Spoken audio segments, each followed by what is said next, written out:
रहीम। Next हमने देखना है atomic spectra. Atomic spectra 20th chapter हमारा बनता है, सेकंड लास्ट।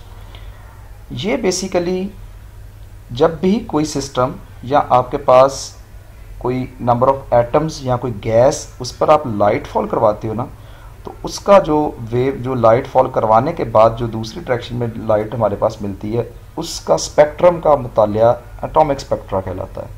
या स्पेक्ट्रोस्कोपी, एटम्स या रेडिएशंस का जो आपस में एब्जॉर्प्शन एमिशन है ना, उनका स्पेक्ट्रम बना के उसकी डायग्राम्स बना के जो देखते हैं ना, वो स्पेक्ट्रोस्कोपी कहलाती है। हमारे पास इसकी सिंपल एग्जांपल ये है कि वाइट लाइट को अगर प्रिज्म में से गुजारा जाए तो 7 कलर्स में वो स्पेक्ट्रा देती है। वो 7 कलर्स का स्पेक्ट्रा और वो कंटिन्यूस स्पेक्ट्रा बनता है कि वाइट लाइट का स्पेक्ट्रा किस तरह का है, कंटिन्यूस स्पेक्ट्रा। तो स्पेक्ट्रम या स्पेक्ट्रा की 3 तरह की टाइप्स होती हैं, बैंड, कॉन्टिन्यूस, डिस्क्रीट या लाइन। कॉन्टिन्यूस स्पेक्ट्रम जो है वो रेडिएशन स्पेक्ट्रम जो है वो बेसिकली हमारे पास ब्लैक बॉडी का जो स्पेक्ट्रम है वो कॉन्टिन्यूस स्पेक्ट्रा देता है कि ब्लैक बॉडी को जब आप हीट अप करते हो तो अचानक कलर चेंज नहीं होता, पहले रेड, फिर उसी कलर में से स्लोली चेंज होते होते ऑरेंज, ऑरेंज से फिर स्लोली चेंज होते होते येलो। मीन्स कंटिन्यूसली ये मैनर में बिहेवियर हो रहा है आपके सामने। बैंड स्पेक्ट्रा, मॉलिक्यूल्स अगर डिफरेंट आपके पास हैं और उन पर अगर आप लाइट फॉल करवाते हो तो आपके पास बैंड स्पेक्ट्रा मिलता है। एक बात याद रखिएगा, मोनो एटॉमिक गैस अगर आपके पास हो, मोनो एटॉमिक से मराद है same atom, oxygen O2 gas है, उस पर अगर आप देखते हैं CO2 नहीं सिंपल O2 या कार्बन सिंपल आपके पास कोई N2 गैस है, तो उसका एटॉमिक स्पेक्ट्रा जो है वो लाइन स्पेक्ट्रम बनता है। तो इससे मुराद क्या है, ये हमारे पास जो लाइंस आती हैं ये बेसिकली क्या चीज़ें हैं, ये इसको ज़रा कंसेप्चुअली देखते हैं। जब भी हम किसी भी हाइड्रोजन गैस लगा लें, हाइड्रोजन गैस पर जब हम लाइट फॉल करवाते हैं ना, तो अब लाइट जो है 7 कलर पर डिपेंड करती है। 7 कलर्स हैं वो, उन कलर्स में से चंद एक कलर्स जो हैं वो एटम्स एब्जॉर्ब कर लेते हैं और आगे जो हमारे पास स्पेक्ट्रम बनता है उनमें उनकी डेफिशिएंसी आ जाती है। और जब हम उसी गैस को हीट अप करते हैं तो हमें चंद एक कलर्स की लाइट ही उसमें से मिलती है, ये इसका एमिशन स्पेक्ट्रम है। और जब लाइट फॉल करवाई जाती है जो इसका एब्जॉर्प्शन स्पेक्ट्रम है। इन स्पेक्ट्रम्स का मुताला करने के लिए डिफरेंट सीरीज थी या डिफरेंट साइंटिस्ट ने काम किया है। वो डिफरेंट साइंटिस्ट में बाल्मर, लेमन, पास्चन, फंड और ब्रैकेट थे। और इनकी ये सीरीज जो हमारे वजूद में आई है ये हमारे पास है। ये सीरीज हमारे पास टिपिकली क्या बताती हैं, ये सीरीज का हमारे पास बाल्मर सीरीज का फार्मूला वेवलेंथ का निकला हुआ है, रेडबर्ग कांस्टेंट है इसमें RH, और ये RH इस ब्रैकेट के बाहर लिखना है आपने। ये यहाँ पर नंबर को पढ़ना सीखें बस। ये सेकंड शेल से जब एक इलेक्ट्रॉन जंप करके हायर शेल्स में या हायर से जंप करके सेकंड में आता है तो वहाँ से एब्जॉर्ब होने वाली या निकलने वाली लाइट हमेशा बाल्मर सीरीज में फॉल करती है। और ये बाल्मर सीरीज जो है ये विजिबल रीजन में फॉल करती है। बहुत इंपॉर्टेंट MCQs है ये भी, किस रीजन में फॉल करती है, विजिबल में। इस तरह लेमन सीरीज का फार्मूला क्या है, लेमन सीरीज में यहाँ पर देखें 1 आ रहा है। 1 से क्या मुराद है, यहाँ पर मुराद है कि जब लाइट निकलने वाली या एब्जॉर्ब होने वाली लाइट क्यों निकलती है, जब एक इलेक्ट्रॉन फर्स्ट शेल से जंप करता है nth वाले में या हायर में, या हायर वाले से जंप करके नीचे आता है 1 वाले में, तो हमारे पास जो निकलने वाली लाइट है वो अल्ट्रा वायलेट रीजन में फॉल करती है। रोज की सीरीज कहलाती है लेमन सीरीज। देखें n की वैल्यू जब आप डिफरेंट पुट करते हो ना, 1 2 पुट करवाओगे, अगर ये देखिए ये 1 है, यहाँ पर ये 2 से स्टार्ट होगी, अगर यहाँ पर 2 था यहाँ पर ये 3 से स्टार्ट होगी। ये पूरी की पूरी एक सीरीज बनती है, इसीलिए इनको सीरीज लेमन सीरीज वगैरह कहा जाता है। तीसरी है पास्चन, अगर तीसरे शेल से इलेक्ट्रॉन जंप करके हायर में या हायर से तीसरे में जाएगा तो हमारे पास लाइट रीजन जो बनेगा वो पास्चन सीरीज का होगा। और ये भी क्या है, इंफ्रारेड है, रीजन में जाती है। ब्रैकेट और फंड सीरीज, ब्रैकेट में देखें ये 4th है और फंड में ये 5th आ गया। इससे मुराद क्या है, 4th शेल से हायर में या हायर से 4th में, तो इंफ्रारेड लाइट निकलती है, एब्जॉर्ब होती है। फंड सीरीज में कहता है 5th वाले से हायर में या हायर वाले से 5th में जब इलेक्ट्रॉन जंपिंग करता है तो फंड सीरीज निकलती है। और जनरलाइज इनको अगर किया जाए तो हमारे पास ये p² यहाँ पर लिख दें तो p की वैल्यू 1 2 3 4 5 है, और इनमें अगर ऐड करते जाएं तो n की वैल्यू हमें मिलती जाएगी। रैन अप्रोच करता है इन्फिनिटी को। थियरी ऑफ एटॉमिक स्पेक्ट्रम, सबसे पहले हमारे पास है थॉमसन एटॉमिक मॉडल। थॉमसन ने एटॉमिक मॉडल हमारे पास जो दिया था वो था इसका plum pudding model. Plum pudding model क्या है, प्लम पडिंग मॉडल ये है कि एक केक आपके पास है, वो यूनिफॉर्मली डिस्ट्रीब्यूटेड है, उसका mass positive charge uniformly distributed है केक, और इलेक्ट्रॉन्स उस पर आपने चेरीज की जगह पर रखे हुए हैं। इसे प्लम पडिंग एटॉमिक मॉडल कहते हैं। और रदरफोर्ड ने जब गोल्ड फॉयल का एक्सपेरिमेंट किया तो उस रदरफोर्ड के गोल्ड फॉयल के एक्सपेरिमेंट में हमें ये चीज़ पता चली कि बेसिकली ये जो हमारे पास केक वाला जो प्लम पडिंग मॉडल था थॉमसन का, वो बेसिकली गलत है। Electron positive charge uniformly distributed नहीं बल्कि कंसंट्रेट होता है सेंटर में, और उसके गिर्द जो है वो इलेक्ट्रॉन्स रन कर अपना ऑर्बिट करते हैं। लेकिन वो स्टेबल कैसे हैं, इसका आंसर रदरफोर्ड के पास नहीं था। बोहर्स ने फिर इसको मज़ीद आसान किया और अपने 3 पोस्टुलेट में डिफाइन किया कि एक इलेक्ट्रॉन जो है वो बाउंड होता है न्यूक्लियस के एटम के साथ और मूव करता है न्यूक्लियस के खास ऑर्बिट्स में। ये पहला पोस्टुलेट। सेकंड पोस्टुलेट कहता है कि उन खास स्टेशनरी ऑर्बिट्स का हमारे पास एंगुलर मोमेंटम भी खास है, मतलब स्पेसिफिक वैल्यू है। पोस्टुलेट 3 कहता है कि एनर्जी कभी भी वो जब उस कंप्लीट ऑर्बिट में रन करेगा तो कभी भी एनर्जी लॉस या एब्जॉर्ब नहीं होगी। हमेशा लाइट एब्जॉर्प्शन और एमिशन जंपिंग के दौरान होगी, कि जब nth शेल से pth में जाएगा या लोअर से हायर में या हायर से लोअर में। आपको पता है जब भी एक्साइट होता है एटम तो एक्साइट से क्या मुराद है कि इलेक्ट्रॉन एब्जॉर्ब हो गया, डी एक्साइट से क्या मुराद है इलेक्ट्रॉन फोटोन रिलीज हो गया। तो डी ब्रॉली ने इसकी हाइपोथेसिस इस तरह से दिया था बोहर ऑर्बिट्स का कि हमारे पास ये जस्ट लाइक एज एक इलेक्ट्रॉन अगर ये बाउंस कर रहा है इसके दरमियान में टोटल, तो ये जस्ट लाइक एज की वेव इलेक्ट्रॉन की इस तरह की अगर शो करवाई जाए तो ये स्टैंडिंग वेव बन रही है जो हमने पढ़ी हुई है। तो ये कंप्लीट लेंथ एल इसकी, तो ये आपने देखा capital L 2 pi R equal to N lambda के बराबर यहाँ पर। तो यहाँ से आप लेमडा की वैल्यू निकाल लेते हो 2 पाई आर ओवर एन। तो अगर आप लेमडा बराबर हमारे पास एच ओवर एम भी होता है यहाँ पर रखा जाए तो हमारे पास पी की वैल्यू किसके बराबर आएगी, P V M V R divide by 2 pi equal to N H के। तो N H 2 pi divide by R B M B के बराबर बन जाएगा। क्वांटाइज्ड रेडियाई का कंसेप्ट क्या था हमारे पास, कि हमारे पास रेडियस की वैल्यू दे दी थी, और ये आपके पास इलेक्ट्रॉन की वेलोसिटी जो है ना उसको कैलकुलेट करने का फार्मूला 2 पाई के E square over N H. तो इसका आसान तरीका है कि इस कांस्टेंट की वैल्यू जब आप पुट करवा लेते हो ना तो 2.2 इंटू 10 की power 6 metre per second divide by N. N number क्या है, नंबर ऑफ शेल्स की तादाद है, 1 2 nth शेल जो भी है। यहाँ से ये फार्मूलाज याद नहीं रखने, यहाँ पर ये रिलेशंस हैं इनके कि आर एन का आर वन के साथ क्या रिलेशन है, आर एन का आर वन के साथ रिलेशन ये आप देख सकते हैं कि आर एन बराबर है आर वन, इसके साथ जाके मल्टीप्लाई होगा और हमारे पास ये तमाम की तमाम कॉन्स्टेंट्स वैल्यू की जो रेशो आती है ना ये बराबर आ रही है 0.053 न्यूटन मीटर के नैनोमीटर के सॉरी।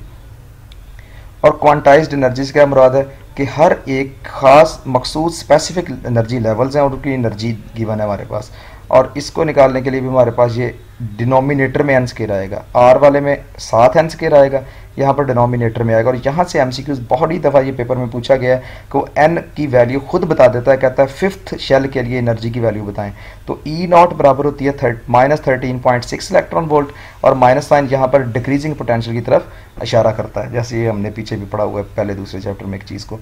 आयोनाइजेशन एनर्जी से क्या मुराद है, amount of energy required to completely remove an electron from first Bohr orbit is called ionisation energy. इस तरह ionisation potential the minimum potential through which this external electron should be accelerated so that it can supply required ionization energy। इस potential को cross करने के लिए जितनी उसे ionisation energy चाहिए होती है वो पोटेंशियल आयोनाइजेशन पोटेंशियल कहलाता है।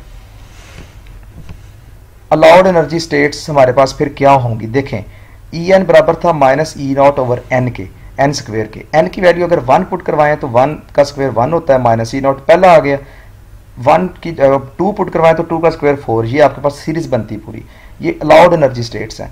ग्राउंड और नॉर्मल स्टेट क्या होती है, normally the electron in the hydrogen atom lowest energy state जो है इक्वल्स टू 1 है, ग्राउंड या नॉर्मल स्टेट कहते हैं। और इससे ऊपर वाली जब भी जंप करता है एक्सेलरेट करता है तो हम इसे कहते हैं एक्साइटेड स्टेट में चला गया।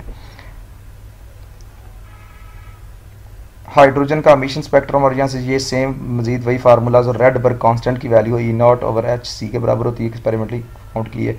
इसका ये इक्वेशन जो आपने याद रखे और ये फार्मूला वैल्यूज इसकी याद रखनी है। Inner shell transition and characteristics X-ray. जी, तो एक्सरे यहाँ पर कैसे प्रोड्यूस होती है इसको देखने के लिए हमारे पास ये डायग्राम एक आपके सामने बनी। जब भी एक इंसिडेंट हाई एनर्जी इलेक्ट्रॉन, बहुत ही कंफ्यूजिंग है कि जब भी हमने इलेक्ट्रॉन को इजेक्ट करवाना होता है हम फोटोन देते हैं, यहां पर हमने स्कैटर करवाना है, एक इलेक्ट्रॉन का टकराव करवाना है, तो तब ये इस इलेक्ट्रॉन का टकराव करवाया आपने इनर वाले इलेक्ट्रॉन के साथ, तो ये इलेक्ट्रॉन स्कैटर हो गया और ये वाला इलेक्ट्रॉन बाहर निकल गया, इजेक्ट हो गया। जब भी इलेक्ट्रॉन बाहर निकलेगा तो पीछे डेफिशिएंसी बच जाएगी, जो पीछे डेफिशिएंसी बचेगी उसे फिल करने के लिए अगर के वाले में ये काम किया तो एल वाले से जंप करके के वाले में इलेक्ट्रॉन जंप करेगा तो एनर्जी निकलेगी, वो एक्सरे एनर्जी होगी, एक्सरेज होंगी। एम से एल में जाएगा तो एक्सरेज होंगे, कैरेक्टरिस्टिक्स एक्सरेज इनको कहा जाता है। और जब एक और बात याद रखिएगा, जब भी कोई इलेक्ट्रॉन या चार्ज पार्टिकल एक्सेलरेट या डी एक्सेलरेट करता है in the presence of electric field, it must radiate energy in the form of rays या फोटॉन्स। तो एक्सेलरेटेड या डी एक्सेलरेटेड इलेक्ट्रॉन जो स्कैटर कर किया यहाँ से, वो भी रेज देगा, और वो रेज को कहते हैं ब्रेमस्थेलिंग। ब्रेमस्थेलिंग ब्रेकिंग रेडिएशन, कि जब ये इलेक्ट्रॉन यहाँ से एक्सेलरेट करेगा तो इसके करीब से जब एक्सेलरेट या डी एक्सेलरेट करेगा ना, तो वहां से भी रेज निकलेंगी।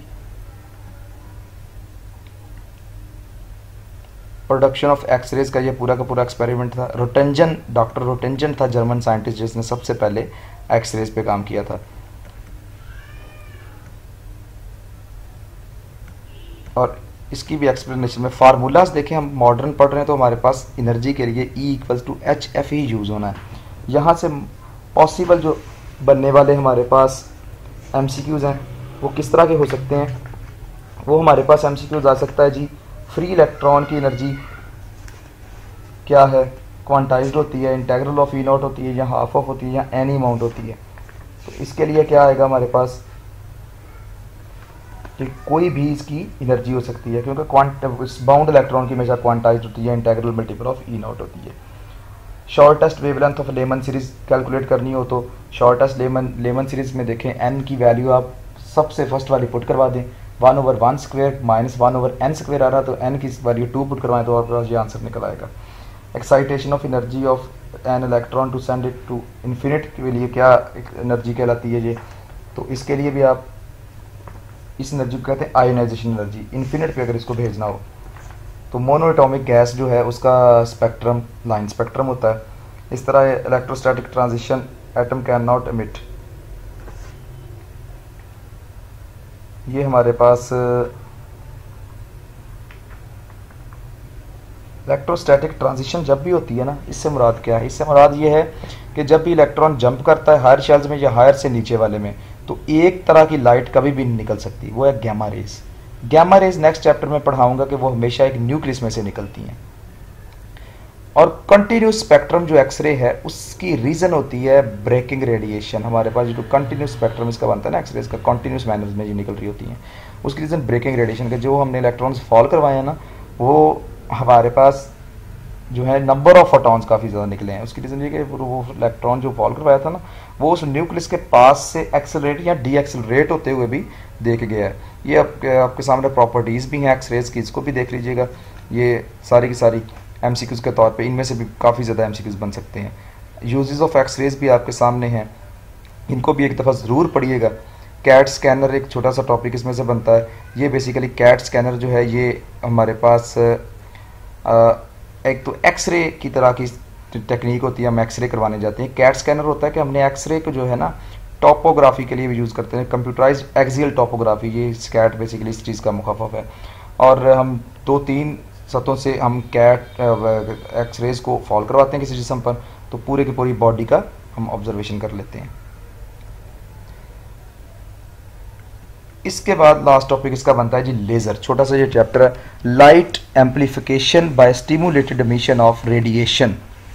तो ये स्टिमुलेटेड एमिशन यहाँ पर एक वर्ड आ गया। हमने हमेशा स्पॉन्टेनियस लफ्ज़ सुना हुआ है कि इलेक्ट्रॉन जब जंप करता है, इलेक्ट्रॉन जब ये फोटोन को एब्जॉर्ब करता है तो ऊपर वाले हायर शेल में चला जाता है, हायर शेल से जब वो नीचे आता है तो एक फोटोन रिलीज़ कर देता है ऑटोमेटिकली, ये प्रोसेस हमारे पास होता है।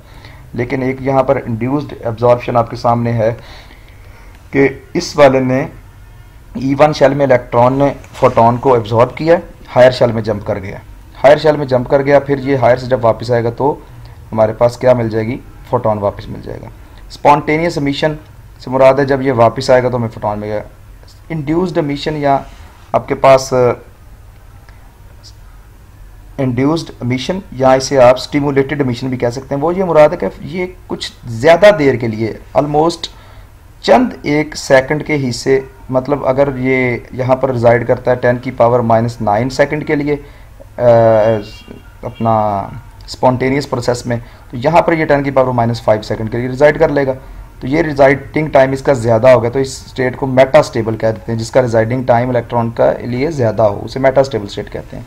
उसमें जब एक रिजाइडिंग टाइम ज़्यादा हो गया तो एक फोटोन हम पीछे से फिर भेजते हैं, जो उस इलेक्ट्रॉन को क्या करता है, डी एक्साइट करवाता है। और एक ये फोटोन जो भेजा था और दूसरा वो फोटोन जो इसने डी एक्साइट की तरफ खारिज करना, तो ये दोनों फोटोन सेम वेवलेंथ के बाहर निकलते हैं और ये जो है ये लेज़र प्रोसेस का काज बनते हैं। तो लेज़र में हमेशा स्टिमुलेटेड एब्जॉर्प्शन या स्टिमुलेटेड एमिशन होती है। तो यहाँ पर एक और चीज़ अपने ज़हन में रखिएगा कि इसे करने के लिए सबसे पहले लेज़र की प्रॉपर्टीज़ क्या हैं। ये कोहेरेंट बीम है और एम्पलीफाइड होती है। एम्पलीफाइड से मुराद इसकी वेवलेंथ या एनर्जी जो है वो काफ़ी एम्पलीफाई होकर हमें मिल रही होती है। यूनिडायरेक्शनल कोहेरेंट है। और इस तीसरी है, ये हमारे पास मोनोक्रोमैटिक होती है। मोनोक्रोमैटिक लेज़र होती है। लेज़र हमेशा तीन प्रॉपर्टी है, मोनोक्रोमैटिक है, कोहेरेंट है, कोहेरेंट से मुराद यूनिडायरेक्शनल है, तीसरा ये एम्पलीफाइड होती है।